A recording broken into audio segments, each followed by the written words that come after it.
disebut dengan accounting for receivable ya, atau piutang dagang atau piutang usaha ya. Nah, jadi nanti topiknya kita di sini meliputi 4 aspek ya. Pertama, bagaimana mengakui piutang, ya, bagaimana dalam hal ini mencatat piutang ya dan menjadikan nilainya. Kemudian juga bagaimana mengakui atau juga menyisihkan yang namanya piutang yang tidak tertagih ya. Dan juga bagaimana menyajikannya pada laporan keuangan. Nah, jadi 4 topik ini. Nah, topik yang pertama berkaitan dengan piutang ya. Apa itu piutang? Ya, piutang itu adalah suatu terminologi yang menunjukkan jatuh temponya, jatuh tempo suatu kewajiban ya kepada individual atau juga kepada perusahaan ya, di mana individual atau juga perusahaan tersebut memiliki suatu jumlah ya yang dalam hal ini jatuh tempo kepada pihak lain. Itulah namanya piutang ya, atau klaim, hak klaim ya kepada pihak lain namanya piutang ya. Nah, itu yang dikatakan piutang. Nah, ini ada beberapa contoh ya, beberapa perusahaan yang menunjukkan bahwasanya Adidas gitu ya, itu jumlah komposisi piutangnya juga lebih besar ya dibanding terhadap total asetnya. Begitu juga perusahaan Nestle ya. Jadi piutang ini dalam beberapa perusahaan itu punya komposisi yang besar ya terhadap aset. Nah, piutang itu ada 3 ya, disajikan di laporan keuangan. Apa itu? Yaitu yang namanya piutang usaha, not account receivable, kemudian juga not receivable atau disebut dengan piutang wesel, dan juga piutang lain-lain ya, other receivable. Dan pengakuannya piutang di sini gitu ya, bahwasanya pada perusahaan jasa piutang itu dicatat kapan? Ya ketika apa ya diberikannya jasa. Kalau di dagang ketika menyerahkan barang dagangan gitu ya. Nah, itu pengakuan atas piutang. Nah, ini jurnal standarnya gimana? Nah, jadi kalau dia mengakui jurnal standar piutang ya, diasumsikan Zhang Limited tanggal 1 Juli 2020 menjual barang dagangannya senilai 1.000 ya, dengan syarat 2/10 N/30. Apa itu syarat 2/10 N/30? Yaitu syarat diberikan diskon 2% ya dalam periode waktu penjualan 10 hari dengan jumlah waktu 30 hari. Nah, jadi dapat dia diskon 2% apabila bayarnya dalam kurun waktu 10 hari ke depan ya. Lewat 10 hari tidak dapat diskon 2% ya. Sebelum 10 hari dapat diskon 2%. Itu arti dari 2/10 ya. Maka jurnalnya dicatatlah nilai piutangnya, account receivable, dan kreditnya sales revenue ya. Kemudian mencatat retur. Nah, retur barang ya, karena di sini ada 100 yang tidak sesuai dengan spek ya. Jadi dikembalikan senilai 100 dan kreditnya piutangnya berkurang ya senilai 100. Nah, ini ya jurnal standarnya. Dan begitu juga ya, kalau misalnya ada pembayaran ya, jadi kalau ada pembayaran maka jurnal pembayarannya cash ya masuk di debit ya, kemudian diberikan diskon ya, sales diskon, dan kreditnya account receivable ya. Nah, berikutnya penilaian piutang ya. Jadi penilaian piutang di sini dilakukan berdasarkan current asset ya, aset lancar, dan juga dilakukan penilaian kembali ya, atau disebut dengan valuation ya. Jadi valuation di sini tujuannya adalah menilai kembali dari nilai jumlah piutang tertentu yang jumlah piutang tersebut ya apabila tidak tertagih ya. Pasti ya dari setiap penjualan itu ada aja yang tidak tertagih gitu ya. Jadi kalau yang tidak tertagihnya yang namanya uncollectible account receivable. Nah, secara akuntansi yang nggak tertagih diperlakukan sebagai apa? Ya, diperlakukan sebagai bad debt ya, sebagai bad debt expense atau juga piutang ragu-ragu namanya ya. Nah, jadi dibebankan ya, yang nggak tertagih itu dibebankan ya. Dan penyisihannya dilakukan dengan 2 metode, yaitu dengan metode kalau namanya piutang orang nggak mau bayar gitu kan, itu kan harus disisihkan ya atau dihapuskan ya secara standar internasional ya yang disebut dengan standar IFRS ya. Jadi untuk yang piutang yang tidak tertagih dilakukan dengan namanya penghapusan, disebut dengan direct write-off method, atau juga disebut dengan penyisihan ya, atau disebut dengan allowance method. Ya, kalau metode penghapusan ya dalam hal ini tidak ada perbandingan antara apa? Antara beban dengan pendapatan. Kenapa? Karena dihapuskan. Ya, jadi bukan dibebankan, ya jadi langsung dihapuskan, gitu ya. Itu. Kalau dia metode penyisihan maka dibebankan, ya namanya akan ada perbandingan atau pembebanan antara beban dengan pendapatannya.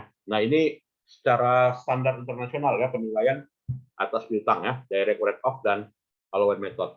Nah, sekarang bagaimana jurnalnya? Nah, jadi secara apa ya penyajiannya di laporan keuangan ya, itu akan tersaji berikut ini ya. Jadi kalau dia metode penilaiannya, ya ini nilai piutang kotor, lalu ini ada penyisihannya ya, sebesar sebesar ini nilainya. Mungkin ada yang mau diskusi, silakan. Saya boleh ditanya ya pada saat menjelaskan, boleh kita diskusi, boleh angkat tangan ya, silakan.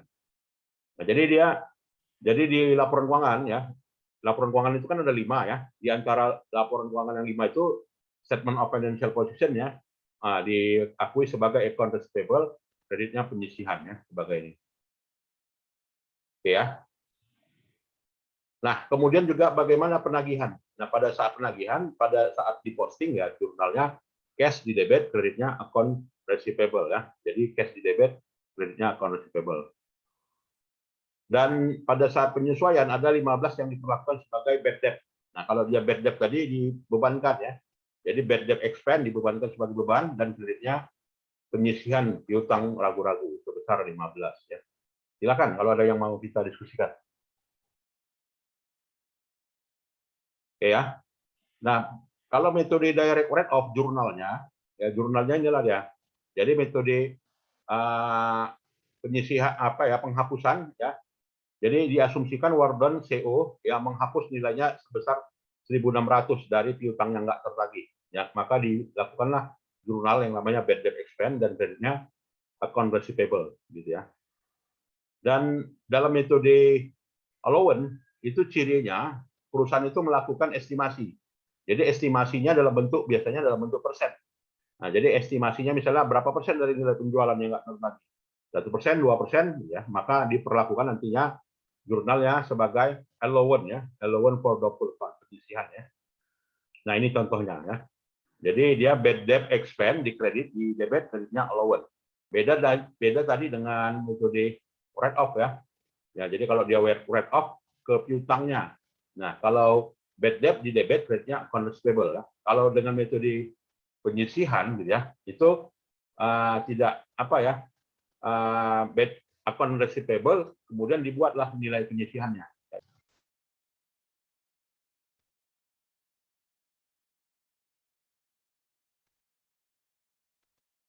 Ya, jadi dengan metode penyisihan ada persentase tertentu ya, dari nilai piutangnya. Ya. Jadi berapa persen yang mau disisihkan. Ya. Jadi basisnya adalah basis persen. Ya. Nah, dalam mengestimasi penyisihan itu dibuat daftar umur. Ya. Jadi orang yang memiliki hutang ya itu dibuat daftarnya, lalu dibuat daftar umur piutang. Yang jatuh tempo dalam jangka waktu sampai 30 hari siapa saja, berapa besarnya, ya kan? Yang jatuh tempo dalam 31 sampai 60 hari berapa ya? Berapa besar dan nilai yang tidak tertagihnya. Jadi di situ ada estimasi ya, atas estimasi yang tidak tertagihnya ya. Dan estimasi itu diposting ya. Diposting ke mana? Ke buku besar ya. Jadi jurnalnya adalah bad debt expense dan kreditnya allowance for doubtful account ya. Oke. Ya, kemudian dalam apa ya? Dalam piutang ya, itu ada yang namanya penghapusan piutang, disposing ya, account receivable. Jadi dua alasan yang dilakukan penghapusan. Yang pertama adalah tidak memungkinkan kembali gitu ya. Tidak memungkinkan kembali tertagihnya ya, atau juga jumlah penagihannya juga besar ya, sehingga dilakukan penghapusan gitu ya. Dan dalam penghapusan piutang tersebut gitu ya, apa ya? Dalam hal ini ada diasumsikan ya, ini contoh ya, Kellum Jewelry Factor menyajikan nilai piutangnya sebesar 600.000 dan dalam hal ini menghandle gitu ya piutangnya tersebut kepada sebuah badan atau juga kepada lembaga yang namanya Federal Factor. Dari Federal Factor tersebut dia membebankan 2%. 2% apa? Ya 2% untuk penagihannya. Nah, jadi ketika piutang tersebut apakan ya, di pihak ketiga kan lah dengan kata lain. Bahasa lainnya disebut dengan anjak piutang. Jadi anjak piutang ada nilai jasa ya yang harus ditambahkan sebagai beban. Jadi piutangnya berkurang, ya kasnya bertambah dan ada beban ya yang timbul akibat dari pengalihan piutang ya. Begitu juga pada kartu kredit gitu ya. Jadi pada kartu kredit di situ atau juga penjualan kredit ya. Ya, jadi penjualan kredit ada biaya tambahan yang namanya service charge ya yang harus ditambahkan ya dari nilai piutang tersebut ya. Ya, kemudian yang namanya topik yang ketiga yaitu bagaimana mengakui piutang itu. Ya, dan juga how company recognize ya, mengakuinya. Nah, jadi perusahaan itu mengakuinya ya dalam hal ini ya tentu saja harus di-manage sedemikian rupa ya. Artinya ada dibuat perjanjian ya, hitam di atas putih. Nah, jadi harus ada janji tertulis, ada tanggalnya, ada jumlah bunganya, maka disebutlah dengan promissory note. Jadi promissory note di situ adalah suatu janji tertulis untuk membayar sejumlah uang tertentu gitu ya, yang ditimbulkan akibat dari perjanjian pinjaman. Nah, jadi disebut dengan promissory note. Jadi orang sekarang ini praktiknya note receivable ini banyak ya. Kita mau beli sepeda motor ada kontrak gitu kan, hitam di atas putih. Kita beli mobil itu ada hitam di atas putih ya. Perusahaan yang menerbitkan surat utang ya, itu namanya promissory note atau juga piutang wesel ya. Bahasa Indonesia piutang wesel. Nah, jadi piutang wesel di situ gitu ya, itu ada payer dan ada maker. Ya, siapa yang membuat, siapa yang membayar gitu ya. Nah, ini dia. Dan ada item-item yang harus dipertimbangkan dalam menentukan piutang promissory note tadi. Pertama adalah tanggal jatuh temponya kapan, gitu ya. Kemudian tipe pembayarannya bagaimana, bulanan atau harian, gitu ya. Nah itu. Dan ditekankan ya atau juga diberikan yang namanya bunga. Nah, jadi perhitungan bunga face value dikali annual interest dikali term of 1 year ya interest ya. Jadi dihitung di dalam presentasi bunga ya. Nah, itulah ya yang terkait dengan piutang ini gitu ya. Dan sekarang bagaimana penyajiannya di laporan keuangan gitu ya. Kita lihat ya. Nah, penyajian di laporan keuangan ya atas penyajian piutang disajikan di mana? Ya, disajikan di learning 4 ini disajikan di statement of financial position ya atau orang bilang namanya neraca ya. Jadi dia mengidentifikasi nilai piutang itu disajikan di statement of financial position nanti ya. Begitu juga di income statement. Nah, ada ya di income statement. Kenapa? Karena tadi ada namanya bad debt expense ya. Jadi bicara expense maka kita bicara laba rugi ya. Nah, itu. Jadi dalam analisa piutang itu ya dianalisa seperti ini ya. Dianalisa ya dari net credit ya sales dibagi dengan average account receivable ya. Itu dapatlah jumlah piutang perputaran piutangnya ya 12,8. Jadi kalau dia perputaran piutangnya semakin tinggi maka semakin rendah ya, semakin rendah cash flow atau juga semakin tinggi nilai piutang yang beredar. Ya, artinya kalau account receivable turnover-nya makin rendah, ya maka semakin baik kinerja penagihan ya. Nah, itu ya. Silakan, ada yang mau kita diskusikan di sini? Oke, kalau tidak ada, begitu juga mengukur kinerja piutang dengan account receivable turnover. Ya, account receivable turnover tadi itu tadi ya. Jadi semakin rendah account receivable turnover makin baik kinerja penagihan, makin baik cash flow perusahaan ya. Baik itu account receivable turnover atau juga average collection period in days ya. Jadi kalau dalam hitungan hari semakin pendek hari penagihan ya maka makin lancar ya pembayaran yang dilakukan oleh si PY ya. Nah itu, inilah analisanya ya. Nah, ini kan kalau kita mau mengukur kinerja piutang ya.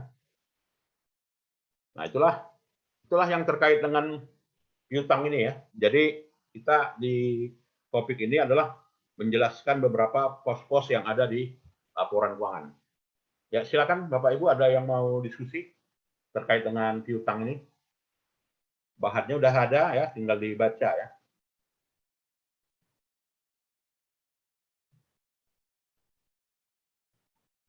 Oke, kalau tidak ada itu aja ya. Nanti videonya ini saya share dalam bentuk apa ya? Dalam bentuk YouTube gitu ya. Dan nantinya boleh dibaca kembali. Bahan pun juga sudah saya berikan tadi ya pada Ibu Syafina Fatila Yasmin ya.